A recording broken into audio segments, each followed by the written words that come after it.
என் அன்பு பிள்ளையே, இந்த நாள் உங்களுக்கு ஆசீர்வாதமாக இருக்க நான் தரும் வாக்குத்தத்தம் இது.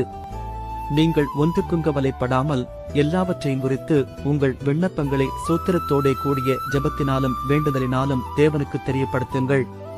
பிலிப்பியர் அதிகாரம் 4:6. இந்த நாள் உங்களுக்கு ஆசீர்வாதமாக இருக்க நான் தரும் வாக்குத்தத்தம் இது. இப்போதும் நான் உன்மேல் இருக்கிற அவன் நுகத்தை முறித்து உன் கட்டுகளை அறுப்பேன். நாகும் அதிகாரம் 1:13. இந்த நாள் உங்களுக்கு ஆசீர்வாதமாக இருக்க நான் தரும் வாக்குத்தத்தம் இது.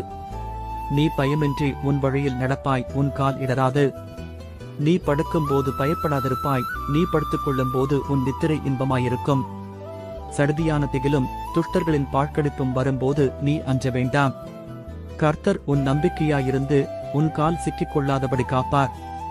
நீதிமொழிகள் அதிகாரம் 3:23, 24, 25, 26. உன் ஜீவனுள்ள நாளெல்லாம் நன்மையும் கிருபையும் உன்னைத் தொடரும். உங்கள் துக்கம் சந்தோஷமாக மாறும்.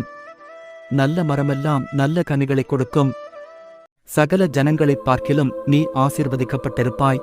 உங்களுக்குள்ளும் உங்கள் மிருகஜீவன்களுக்குள்ளும் ஆணிலாகிலும் பெண்ணிலாகிலும் மலடிருப்பதில்லை. கால்கள் போன வழியில் சென்று முட்கள் போன்ற பாடுகள் மத்தியில் சிக்கிக்கொண்டு கண்ணீரோடு புலம்பி நிற்கிற பிள்ளையே, நான் உனக்கு நடக்க வேண்டிய வழியை காட்டுவேன்.